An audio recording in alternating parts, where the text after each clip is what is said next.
Hello friends, MNC education welcomes you. आप सबों का बहुत बहुत स्वागत है MNC एजुकेशन में। आज जो हमारा सीरीज चल रहा है SSC CGL के क्वांटिटेटिव एप्टीट्यूड का, उसका सेट 16 हम देखने वाले हैं।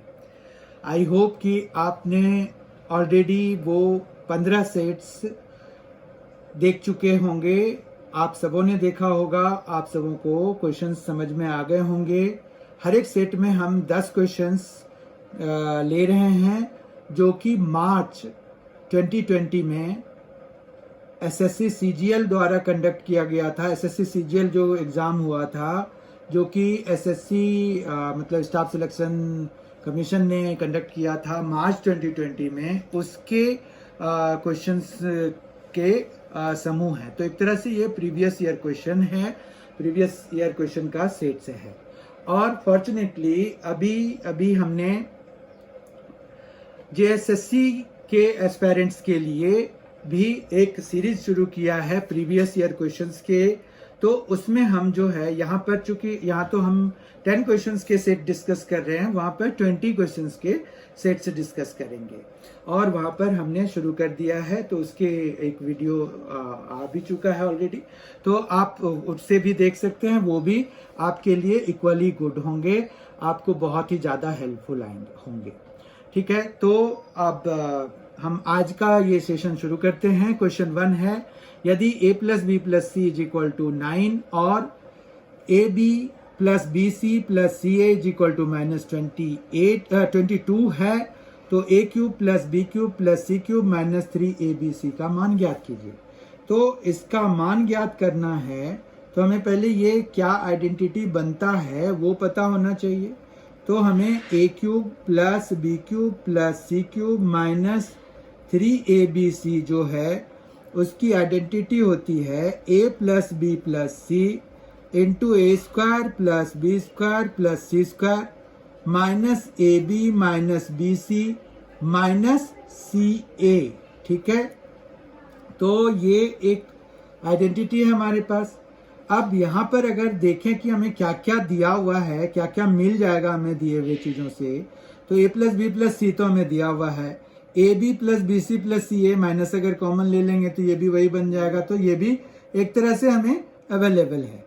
पर a² + b² + c² अवेलेबल नहीं है, तो वो कहाँ से आ सकता है? वो अगर हम इसको स्क्वायर करा दें तो हमें मिल जाएगा। ठीक है, तो लेट अस स्क्वायर इट। तो a² + b² + c² + 2ab + bc + ca हो जाएगा, जो कि 81 के बराबर है।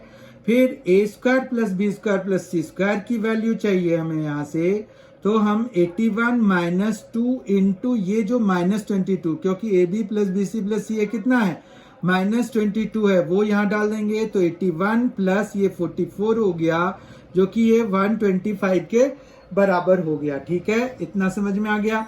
अब हमें इसमें जो यूज करने के लिए सारी वैल्यूज अवेलेबल हो गई, इसमें हमें 9 डाल देना है, यहाँ पर 125, इनके बदले में 125 डाल दिया, माइनस और फिर -22। ठीक है, बात इतना समझ में आ गया।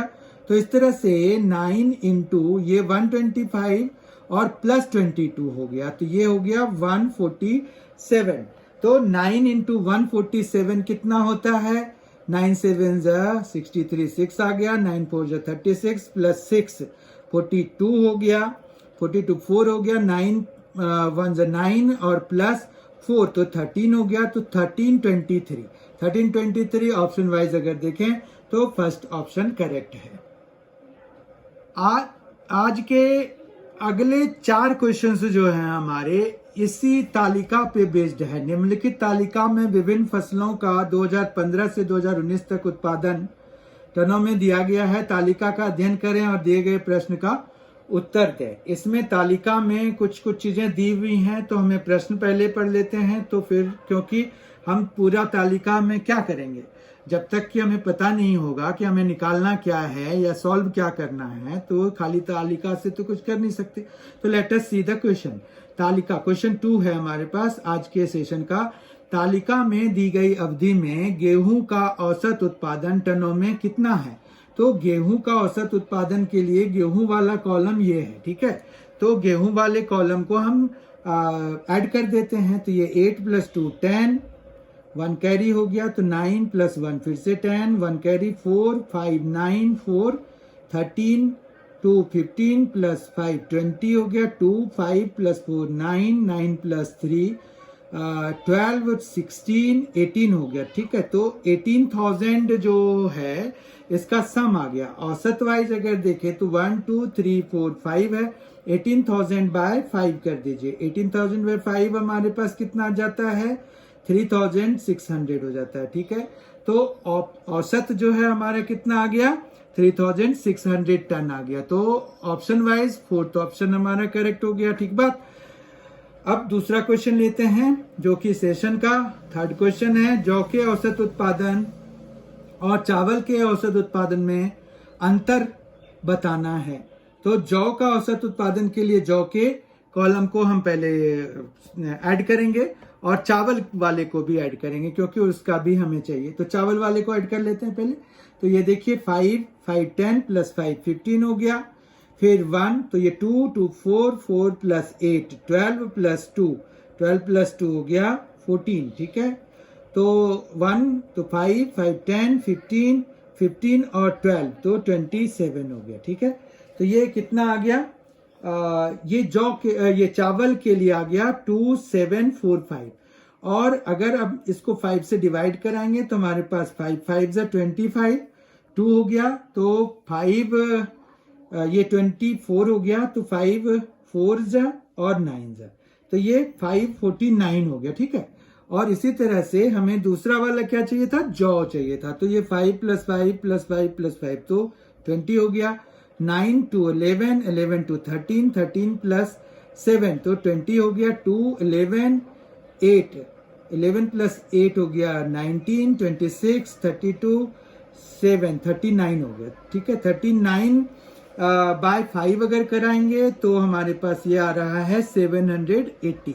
तो 780 और -549 कराएंगे तो 780 - 549 जो है वो हो जाएगा हमारे पास 1, ये आ गया 7 + 4 3 और ये आ गया 6 ये 5 7 - 5 तो 2 230 1 का वो डिफरेंस आ गया दोनों के औसत में। तो इस हिसाब से फोर्थ ऑप्शन हमारा करेक्ट हो गया। देखिए 231 हो गया।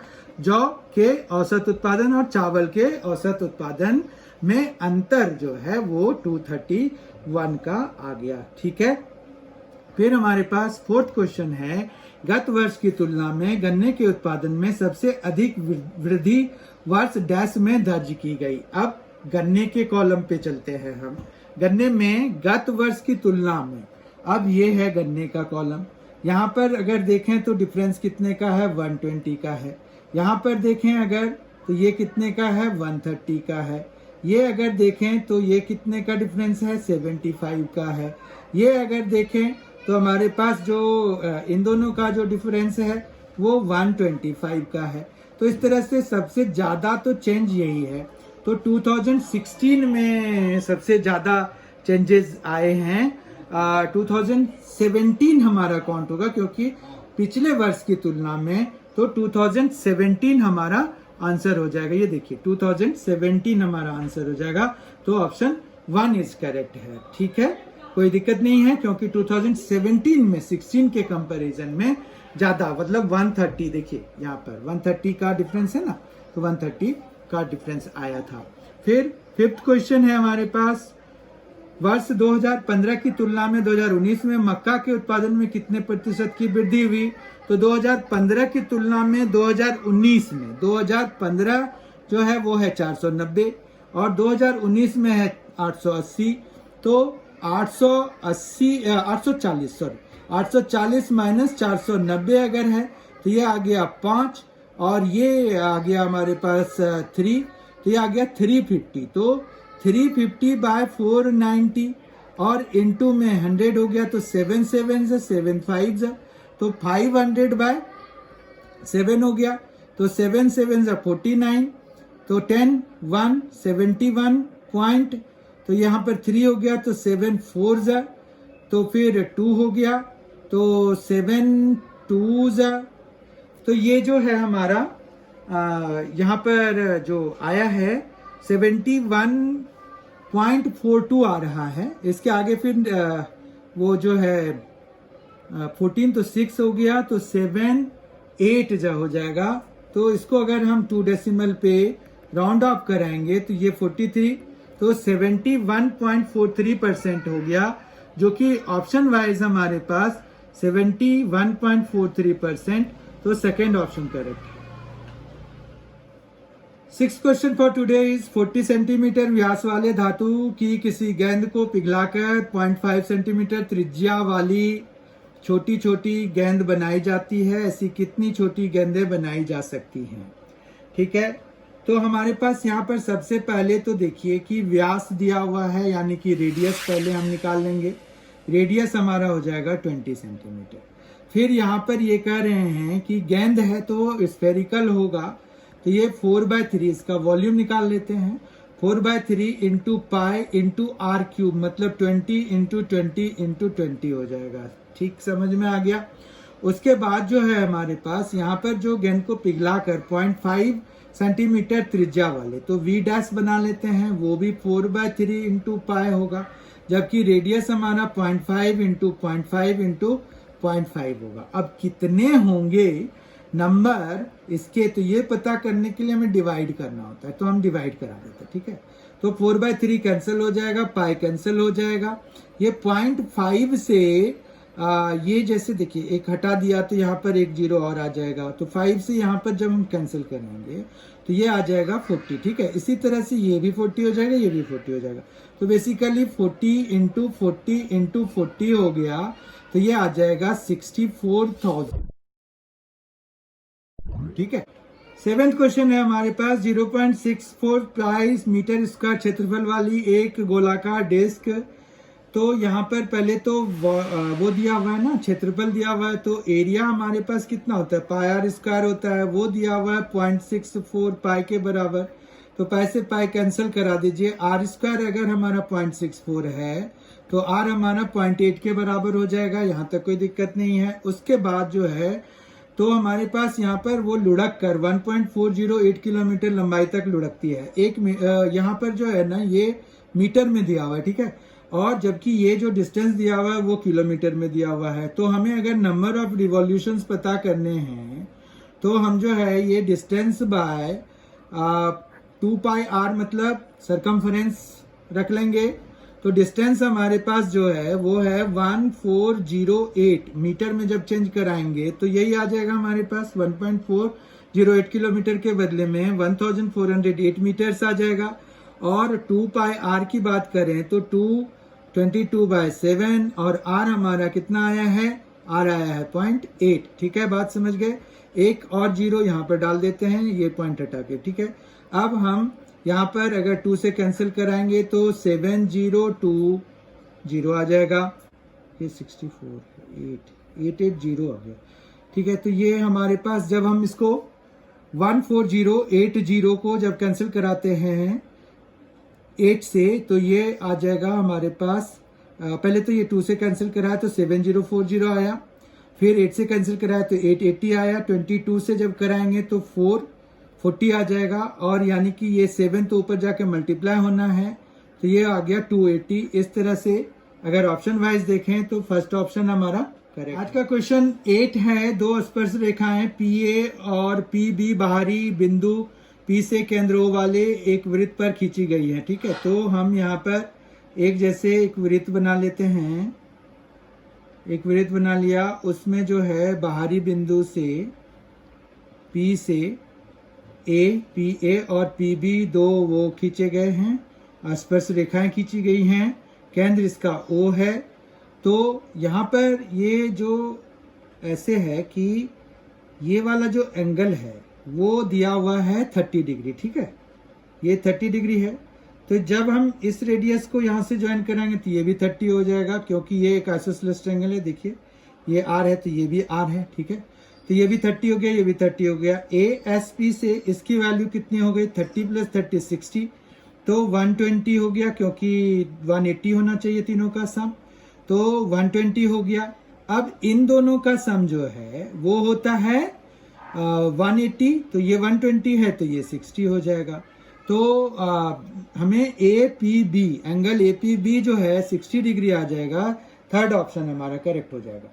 आज का क्वेश्चन 9 है, ट्रायंगल एबीसी। एबीसी एक समबाहु त्रिभुज है, मतलब इक्विलेटरल ट्रायंगल है। पी क्यू आर क्रमशः भुजाओं ए बी बी सी सी ए के मध्य बिंदु हैं। तो यहाँ पर अगर एक आइसोसेलेस एक इक्विलेटरल ट्रायंगल हमने ए बी सी ले लिया, और पी क्यू आर जो है, पी हमारा किसका है, ए बी पे है, क्यू जो है वो बी सी पे है, और आर जो है हमारा ए सी पे है। तो ये हमने ज्वाइन करा दिया।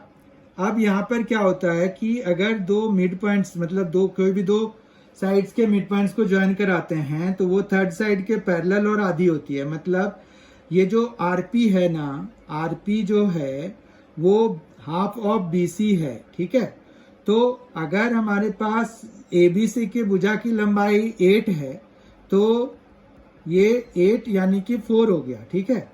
तो हमें जो है ट्रायंगल पी क्यू आर का एरिया निकालना है, मतलब इसका एरिया निकालना है अगर, तो वो कितना हो जाएगा, वो हो जाएगा area of triangle P Q R is, area of triangle P Q R is equal to √3/4a²। तो ये इक्वल टू हो जाएगा √3/4, और a² मतलब 4², तो ये 16 हो गया। जब हम इनको कैंसिल कराएंगे तो 4 4 जा, तो ये आ जाएगा 4√3 सेंटीमीटर स्क्वायर। तो इस तरह से अगर ऑप्शन वाइज देखें तो सेकेंड ऑप्शन हमारा करेक्ट है, 4√3 सेंटीमीटर स्क्वायर हमारा करेक्ट ऑप्शन हो जाएगा। 10th और last question for today's session is, कोई दुकानदार एक वस्तु की कीमत को इस तरह से अंकित करता है कि 22% की छूट देने के बाद उसे 11% का लाभ मिलता है। एक इक्वेशन हम बना लेते हैं। यहाँ पर वो क्या कर रहा है, मार्क्ड प्राइस मान रखो M लिया हुआ है, उसने 22% का डिस्काउंट दे दिया, यानी कि उसने उसको 78% पे बेच दिया, यानी कि 78/100 पे बेच दिया। फिर उसको उसके बावजूद भी 11% का प्रॉफिट हो गया, तो वो कितना हो जाएगा, ये जो है 11% के लिए हम 111/100 कर लेते हैं, और ये C के बराबर हो गया, ठीक है। तो ये 100 तो चलो कैंसिल हो गया। तो ये कह रहे हैं कि यदि अंकित मूल्य 888 मतलब 888 है, तो उस वस्तु का क्रय मूल्य ज्ञात कीजिए। तो C निकालना है, M की जगह पे हम 888 लिख देते हैं। 78 है ये हमारे पास, 111 इधर से जाके डिवाइड हो जाएगा, ये 8 टाइम्स में आ गया। 8 8 जा 64, और 8 7 जा 56 प्लस 6 तो 62 हो जाएगा, तो 624 हो जाएगा। तो इस तरह से ऑप्शन थर्ड हमारा करेक्ट है। तो I hope you have enjoyed today's session.